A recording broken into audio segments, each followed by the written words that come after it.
Doctor साहब, इस बात पे बहस छिड़ी हुई है कि 90 दिनों में इंतखाबात होने चाहिए या इंतखाबात में ताख़ीर होगी। आज निगरां वज़ीर इत्तलात की जानिब से कहा गया कि अगर इलेक्शन कमीशन कहे कि कल इंतखाबात होने चाहिए तो हम कल ही इंतखाबात कराएंगे। तो आप क्या कहेंगे इस हवाले से? किसी को दिलचस्पी नहीं है इलेक्शंस करवाने में हम्म। सवाए तहरीक इंसाफ को, वो भी हालात को देखते हुए। जी। बाकी तो किसी को मेरा नहीं ख्याल कि कोई दिलचस्पी है इस वक्त इलेक्शंस में। और बाकी क्योंकि ये खुद ही तो आगे करके गए हैं इलेक्शन, तो ये तो एक शो करने वाली बात है ना अपने आप को कि हम बड़ा आइन और कानून के साथ खड़े हैं और जल्दी करवाए जाएं, जल्दी करवाए जाएं, जल्दी करवाए जाएं। किसको जल्दी है मुझे बताएं कि किसी एक सियासी जमात या किसी एक अदारे को कोई इलेक्शन करवाने में इस वक्त दिलचस्पी नज़र नहीं आ रही। इलेक्शन कमीशन को भी नहीं आ रही, उनका काम ही ये हालांकि उनको भी नहीं नज़र आ रही किसी को। मतलब ऐसा कोई इलेक्शंस की कोई मतलब मैंने कहा ना किसी को दिलचस्पी नहीं है। किसी कोई पार्टी होती है तो कहती है कि भाई हमने इलेक्शन कराओ हम जीतेंगे। तो इस वक्त तो टोटल वो चल रहा है हाँ चल रहा है। तो क्यों इस वक्त इलेक्शंस की जो निगरान है वो भी उनको क्या उनको अब खास उनको जल्दी है इलेक्शन करवाने की। वो इलेक्शन के लिए वो मतलब किसी को भी दिलचस्पी नहीं है। बाकी अब बातें सुनते रहे सबकी। एक बात तो दूसरी बात ये है कि देखें ये मतलब मैंने कल या परसों एक आध दफ़ा बात की थी तो मैं इस पे अपनी किसी को नहीं मैं अपनी कोताही ज़ाहिर है मुझे जितना मैं भी एज एक्सपर्ट 2014 में वापस आया हुआ था मुल्क पाकिस्तान। तो मुझे इस बात का बिल्कुल चंद रोज़ पहले ही पता चला। जैसे मुझे कुछ अरसे पहले पता चला कि जजेस में आपस में इतना ज़्यादा उनमें तनाव है कि ग्रुपिंग्स हैं बाकायदा। तो इसी तरह से मुझे बिल्कुल इल्म नहीं था कि यहाँ पर एनडीयू इतना मुझे तो एनडीयू है और वो एनडीयू जो है वो फ़ौज उसमें ज़ाहिर है कि हर मुल्क में ऐसे। मुझे ये बिल्कुल नहीं पता था कि वहाँ पे सियासतदानों को या मीडिया के लोगों को बुलाया जाता है कि मैं कभी वहाँ गया नहीं जी। ये मुझे अभी पता चल रहा है कुछ दिनों से कुछ अरसे से कि वहाँ एनडीयू में तो मतलब मैं पहले तो ISPR की तरफ से क्रॉस था, अब वो इधर से भी मुझे समझ नहीं आया कि ये कैसे होता रहा इतने इतने वो कहते हैं तो बहुत साल से होता है। मैंने लोगों से पूछा, मैंने कहा एनडीयू में होता है कोई कोर्सेज मीडिया के भी होते हैं? कहा होते हैं। मैं बड़ा परेशान हो गया। मैंने कहा अच्छा। उन्होंने कहा पार्लियामेंटेरियंस को भी बताया जाता है, मीडिया को भी बताया जाता है। अब मेरे ख्याल से आप उस कैटेगरी में पूरा नहीं उतरते। तो मैं बड़ा हैरान हुआ। मैंने कहा अच्छा ऐसा भी यार, ये तो बड़ी किसी वक्त चक्कर लगा के इधर देखेंगे क्योंकि एनडीयू हमारा बड़ा ज़बरदस्त अदारा है यहाँ पे। लेकिन ये कि उसको देखें तो सही कि वहाँ पे किस और बड़े ज़बरदस्त होना है वहाँ पे कोर्सेज होते हैं सर। तो मैं उस पर अपनी यानी क्या कहा जाए बेइल्मी पे या उस पर बड़ा शर्मसार हूँ। अच्छा, अब दूसरी बात जो है, ये आज पहला दिन केयर टेकर कैबिनेट निगरां कैबिनेट पहला दिन और आज जो है वो काबीना का इजलास हुआ। अनवारुल्लाह काकड़ साहब ने उसमें बड़ी अच्छी मुनासिब स्पीच की उन्होंने और उसमें उन्होंने जाहिर है कि उसमें ये जो अफसोसनाक सानिया पेश आए इस पे तो मेरा ख्याल है कि सारी कौम को ही दुख है, वो सबको अफसोस है। लेकिन ये कि बस अब क्या करें। अब एक वाक़या पेश आया ये जनावाला वाला, तो मसीह बरदरी से वहाँ जोड़ के उनसे माजरत ही तलब कर सकते हैं इस पर। और ये कि आइंदा कोई कुछ ऐसी कानून साजी हो। लेकिन ये कि बहरहाल कानून साजियों से तो या बयान से तो काम नहीं होता। ये तो ये कि लोगों को बिठा के समझाया जाए, बताया जाए, उनको समझते कि भाई सबका मुल्क है, ये झंडा जो है ये झंडे पे सफ़ेद रंग क्यों है, सब्ज़ क्यों है। और सब्ज़ जो है वो भी सब्ज़ भी एक ही सब्ज़ है, मतलब वो उसमें सारा तमाम मसाले को और सबका। और अभी 2-4 दिन पहले ही वो हमने बड़ा सेलिब्रेट किया था यहाँ पे कि हमारी अकलियत मैं कहता हूँ भी अजीब सा लगता है, वो बड़े ज़बरदस्त हैं। लेकिन चूँकि वो तादाद में कम है तो इसलिए अकलियत हम कहते हैं। बहरहाल बड़ी अफसोसनाक और शर्मनाक बात है। तो पहला दिन जो है केयर टेकर कैबिनेट का, तो उन्होंने तो इजलास किया अपना काबीना का और उसमें बहुत ज़्यादा फ़ाल उसमें शमशाद अख्तर साहबा, तो डॉक्टर शमशाद अख्तर साहबा। और वो तो मैंने आपसे पहले भी कहा था ना कि वो तो एक तरह से ट्रबल शूटर है हमेशा। वो पहले भी आके पूरा बजट बना के और सारा पिछले से बहुत ज़्यादा, बहुत बड़ी उनका नाम भी है और बहुत वो मतलब प्राइड ऑफ पाकिस्तान। और इसी तरह से जो जलील अब्बास जिलानी साहब हैं, वो भी जो हैं वो भी ज़ाहिर है कि नफीस इंसान और बड़ा वसी तजुर्बा उनका खारजा अमूर में, उन्होंने भी अपना काम संभाला और वो भी ज़ाहिर है फौरी तौर पे।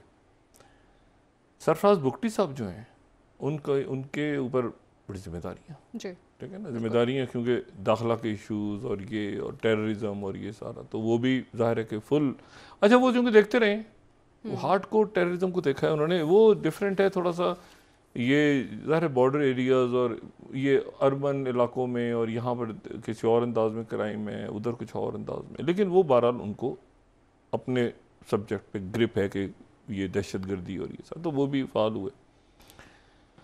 अब ये है कि पहला दिन हुआ और उसमें सबने मजम्मत की उस वाक़े की, और फिर उसके बाद मुर्तज़ा सोलंकी साहब हमारे भाई, उन्होंने आके वजाहत की।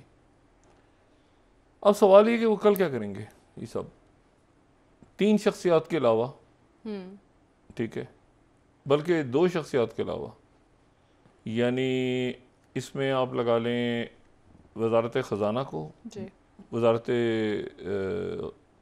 दाखिला को 3, और वजारत खारजा अमूर को। बाकी सब कल क्या करेंगे और परसों क्या करेंगे और उसके बाद क्या करेंगे, क्या करेंगे क्या, ये एक सवाल है, ठीक है।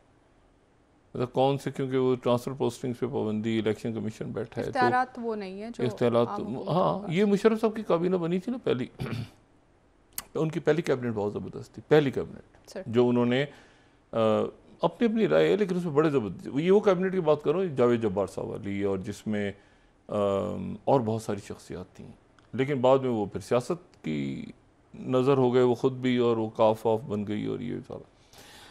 लेकिन ये है कि उस कैबिनेट के ज़ुबैदा जलाल साहिबा भी थी उसमें और बड़े, तो उसमें जो है वो मुख्तलिफ शख्सियात एक दूसरे से पूछ रहे थे कि आप कौन हैं, उन्होंने कहा जी मेरा ये नाम है। तो यहाँ कुछ तो शख्सियात एक दूसरे को पहचानते थे, कुछ ने आज बाकायदा शायद पहली दफ़ा मिले एक दूसरे से, आप कौन है, मैं ये हूँ, मैंने कहा मैं ये हूँ। तो सब ने पहले अपने आप को इंट्रोड्यूस कराया, फिर प्राइम मिनिस्टर साहब ने ज़ाहिर है कि इंट्रोड्यूस सबका करवाया होगा कि भाई कैसे कैसे। तो ये अब आगे देखना है कि क्या करना है, और ये स्टेप, असल जो चीज़ है वो ये है कि उनका काम शमशाद अख्तर साहबा का, कि वो इसको कैसे, यानी देखें ना, कोई ये तवक्को करना कि कोई 4 दिन के अंदर कोई मुआवजा हो जाएगा, मैशत ठीक हो जाएगी मुल्क की, ये ऐसा भी नहीं है। कोई हफ्ते में 15 दिन में बिगाड़ है, लेकिन वो चीज़ों को ठहराओ, वो एक जगहों पे ठहराव लाने में वो बिल्कुल कामयाब होंगे इंशाल्लाह। इसी तरह से वो हमारे जो वज़ीर ख़ारजा हैं वो भी एक उसको प्रोसेस को समझते हैं और वो भी जारी रखेंगे।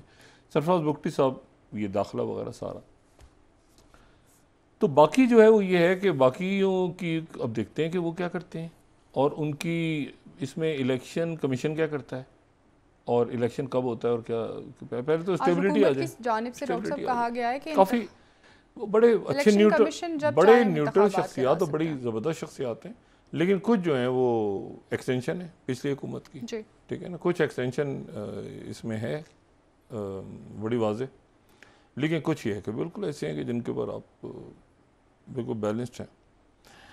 अब इसमें इशू ये है कि जो तो ये बेहतरी की तरफ हम जाएंगे इंशाल्लाह। और जो बीच में कल भी मैंने बात की थी कि जो नहीं काम कर रहा होगा वो हट जाएगा, दूसरा वज़ीर, बस ऐसे कैसे करके आगे निकलेंगे इंशाल्लाह।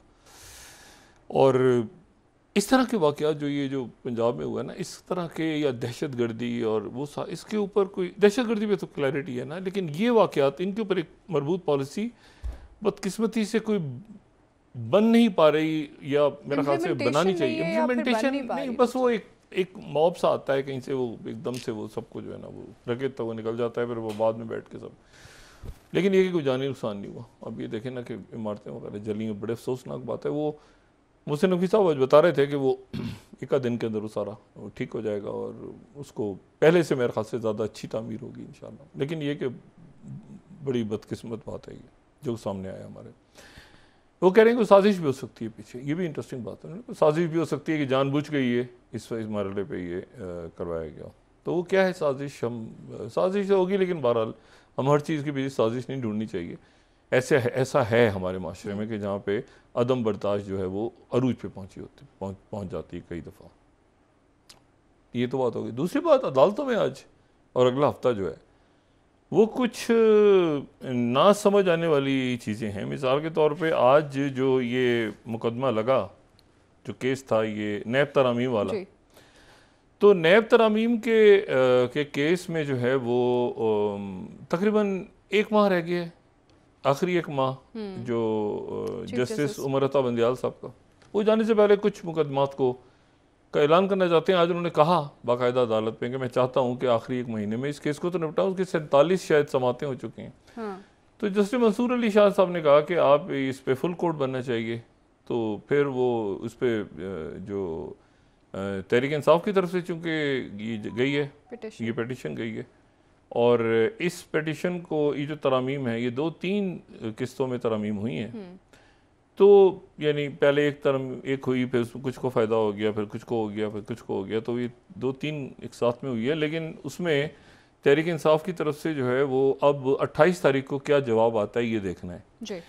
उसकी वजह ये कि उन तरामीम में एक तो ये है कि बहुत सारी शख्सियात उसमें मुतासिर होंगी जिन्होंने वो 50 लाख और करोड़ और वो सारा सिलसिला किया हुआ है, तो वो उसमें मुतासर होंगे। लेकिन उसमें साथ साथ जो है वो तहरीक इंसाफ का जो सरबराह हैं उन्होंने भी जो अपनी पिटीशन डाली हुई हैं, कई वो नई तरामीम के तहत ही डाली हुई हैं, तो वो भी इससे मुतासर होते हैं। वो उस वक्त जब उन्होंने दरख्वास्त की थी इनके ख़िलाफ़, तो वो उस वक्त उन पर ये मुकदमा नहीं थे, अब बन चुके। तो सवाल ये है कि क्या अब क्या स्टांस होता है। अगर वो वापस लेते हैं तो उनकी पॉलिटिकल पोजीशनिंग अजीब सी हो जाएगी, और अदालत 47 के करीब जो है वो इस पे सुन चुकी है, समातें कर चुकी है, और वो गालिबन अपना माइंड मेकअप कर चुके हैं।